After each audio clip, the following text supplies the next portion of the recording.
Hello, I'm Aaron Lohr, and this is the Endocrine News Podcast.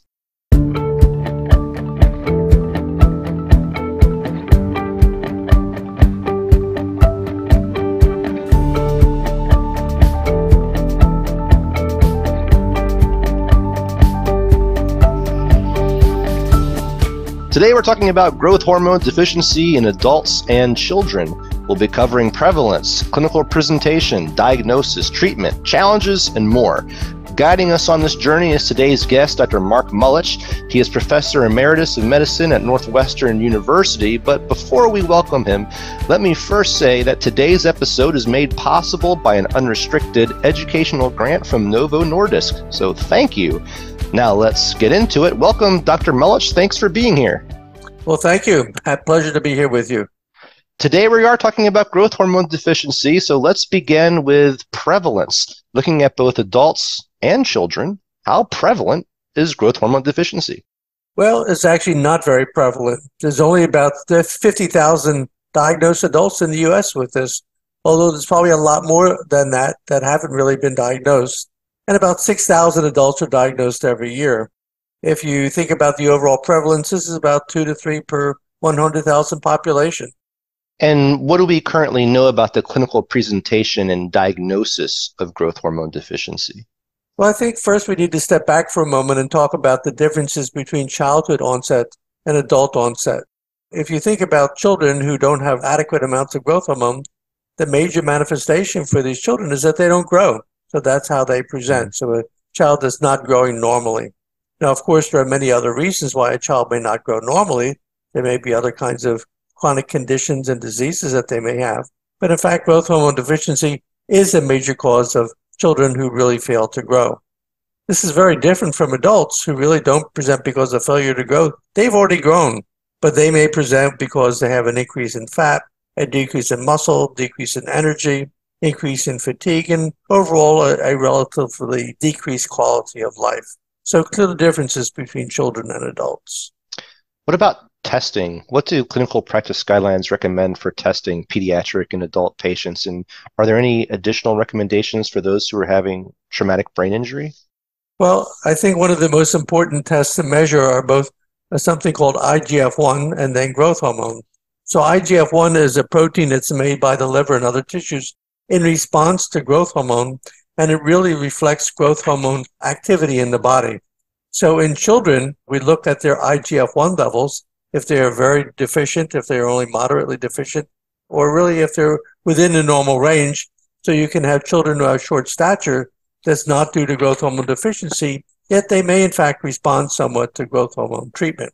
But children who are diagnosed with growth hormone deficiency, about a quarter of them have some sort of organic cause of that growth hormone deficiency, such as a pituitary disease, some sort of mutation in the growth hormone molecule or the growth hormone receptor molecule, tumors that are in the pituitary gland, things like that. And about 3/4 of children have what's called idiopathic growth hormone deficiency, meaning that we really don't know what the cause of the growth hormone deficiency is in those children.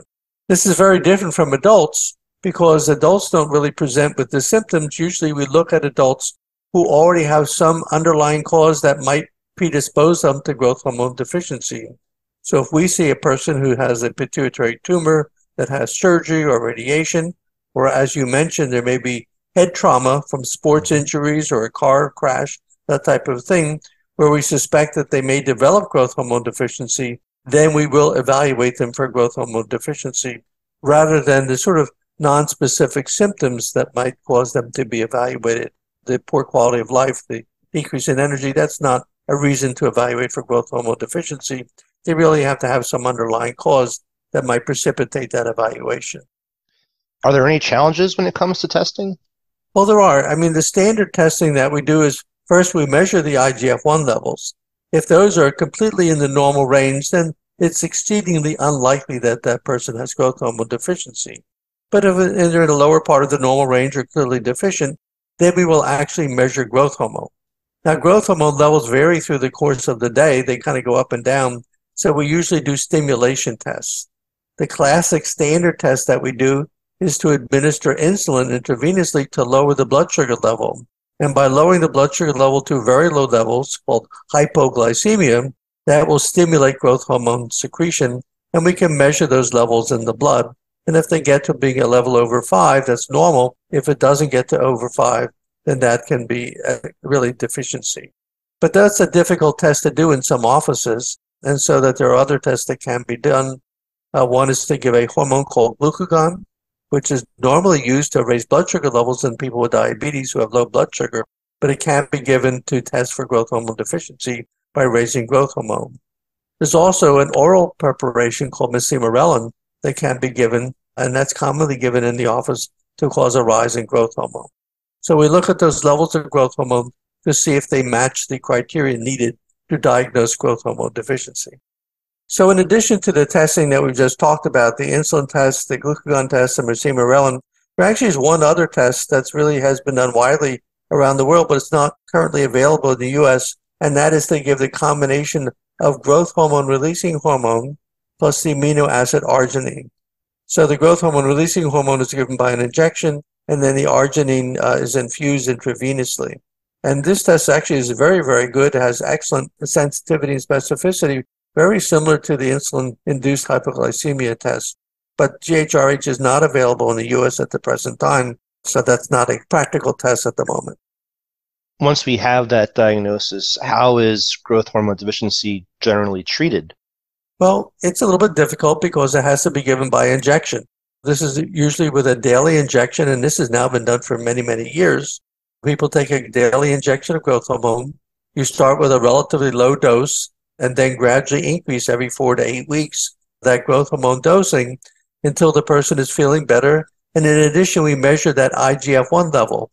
Remember, this is the hormone that responds to growth hormone, and it starts at a low level. We gradually build it up to it's in the middle of the normal range. And so we monitor that every couple of months as we increase the dose.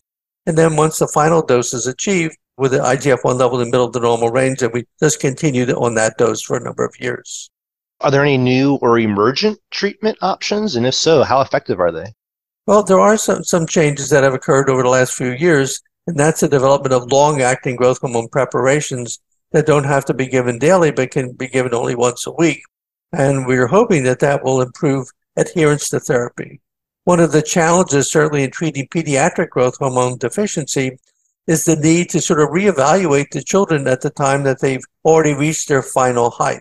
So when the child has already reached their final height, do they need to continue with growth hormone therapy? And so those who have a clear organic cause that we mentioned, the tumors and that type of thing, they're very likely going to be growth hormone deficient and will need to continue growth hormone therapy. Those who have that idiopathic cause where we don't find a cause, most of them turn out to have normal growth hormone levels when we repeat the testing at the end of final height.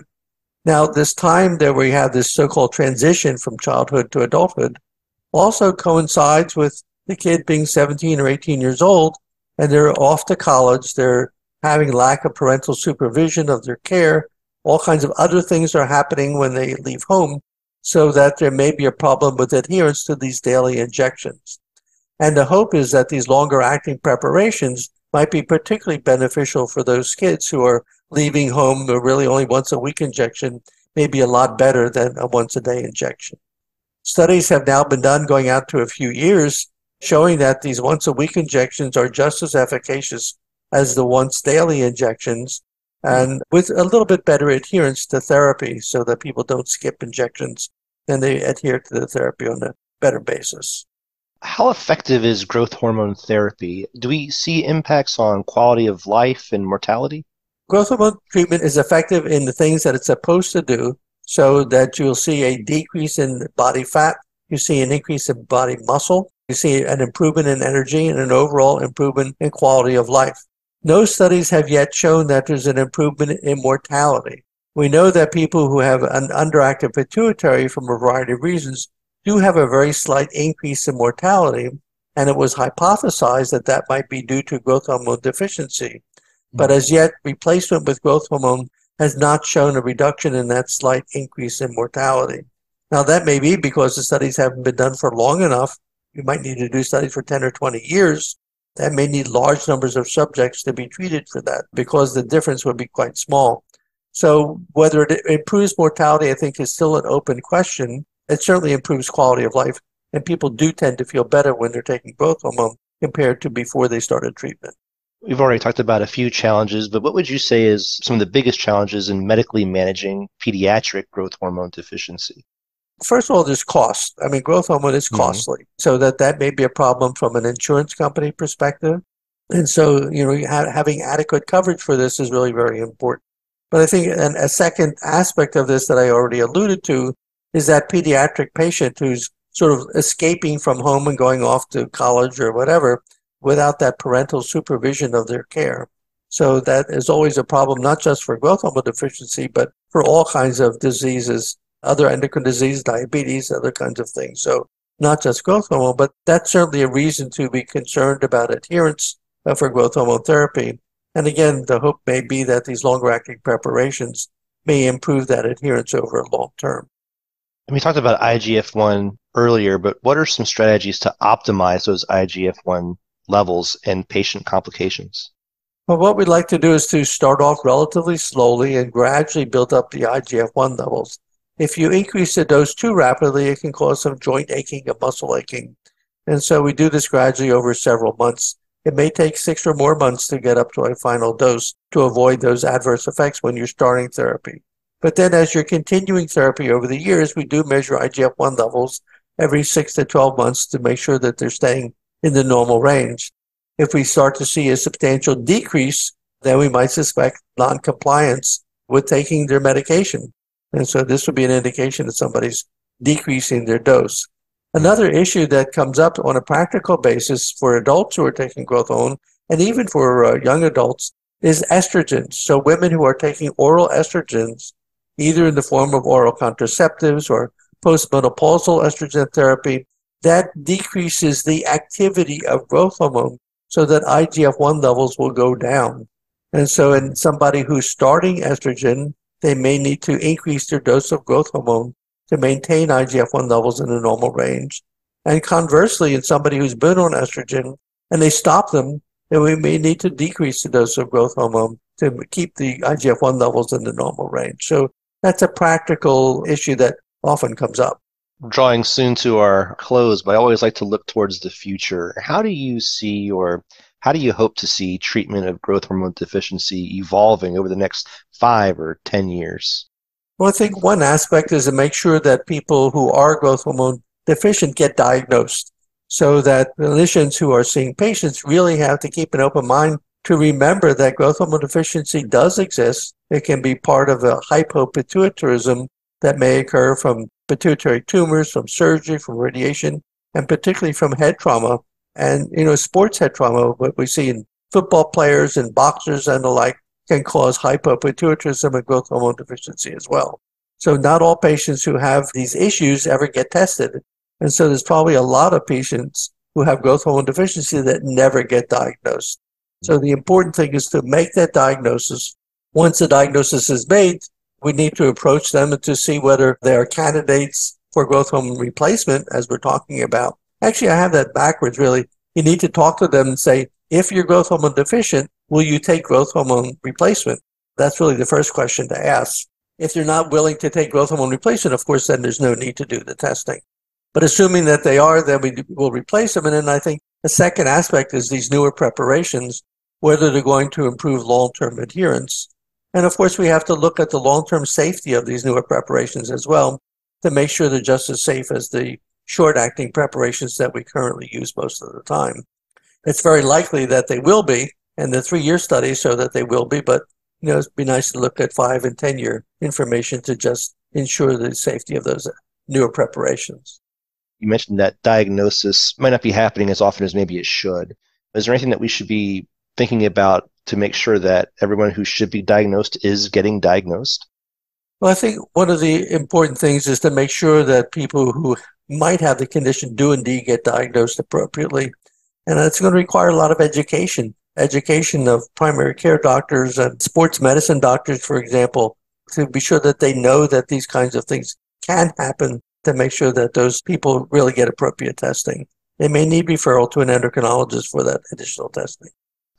So I'm actually pretty excited, Dr. Mellish, because you're the first guest that we've had that actually has a quiz to help assess how much we know and how much we've learned from the talk today. So I'm going to hand it over to you to walk us through your quiz. Well, this will be an interesting thing to try. Okay, well, let's ask a few questions here. So question number 1, which of the following is an oral growth hormone stimulation test available in the United States? A, an insulin tolerance test. B, a glucagon stimulation test. C, a growth hormone releasing hormone plus arginine test. And 4, Masimorelin. I'll give you a few seconds to think about the answer. The correct answer is Masimorelin. So remember what we've talked about. We talked about the insulin tolerance test, which indeed is the gold standard for diagnosing growth hormone deficiency, but it requires giving insulin to cause hypoglycemia. It's also contraindicated in patients who've got seizures or cardiovascular disease. The glucagon stimulation test, which I mentioned very briefly, has to be given into the muscle to stimulate growth hormone releasing. The growth hormone releasing hormone and arginine test we really didn't talk about, but it's given by subcutaneous injection for the GHRH, and arginine is given intravenously, so that's really not appropriate answer here, and only Masimorelin is given orally. Okay, the next question. Which of the following is not an established benefit of growth hormone replacement therapy in growth hormone deficient adults? Remember, which is not an established benefit? A, improved quality of life. B, reduced mortality. C, increased muscle mass. And D, decreased fat mass. So again, give you a few seconds to think about this. So the answer here is reduced mortality. So first of all, we have to remember that there's benefits of growth hormone therapy are only seen in adults who are truly growth hormone deficient. In those who aren't growth hormone deficient, there really aren't benefits. But the studies that have been done, these are randomized prospective studies, have shown significant improvements in muscle mass, in fat mass, and in quality of life. But there have not been any studies that have shown improvement in mortality from these prospective randomized studies. So there's some suggestion that improvement in IGF-1 levels may be associated with a decrease in mortality, but they really do not prove cause and effect. The reduced mortality has not been established as a clear benefit. So we can go on to a third question. What is the advantage of once-weekly growth hormone preparations versus once-daily injections? A, improved efficacy. B, improved adherence. C, an improved side effect profile. And D, less cost. Again, I'll give you a few seconds to think about this.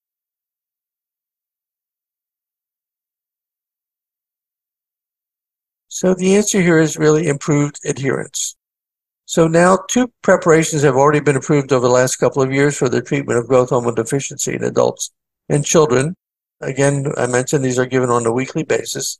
They have similar efficacy to the daily injections, but they may have actually increased rather than decreased costs. But we do know that there's some improvement in adherence in some of these studies, although really long-term studies are necessary to prove this in the long run. So that's the correct answer. All right, listeners, how did you do? Did you get them all right? Let me know. You can email me at podcast@endocrine.org and let me know if you like the idea of having pop quizzes in these episodes. Maybe we'll do some of these in future episodes. I think this was fun. This has been fantastic. That brings us to the end, but a big thank you to Dr. Mark Melich for coming and sharing with us today about growth hormone deficiency. Thank you so much. Well, thank you.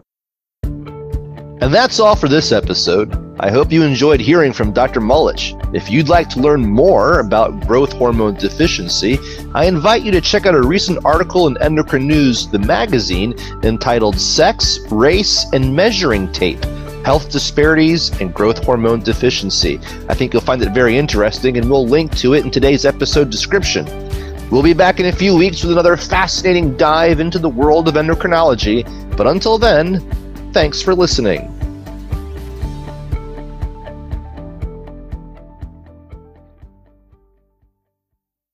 Endocrine News podcasts are a free service of the Endocrine Society. To learn more or to become a member, visit the Society's website at www.endocrine.org.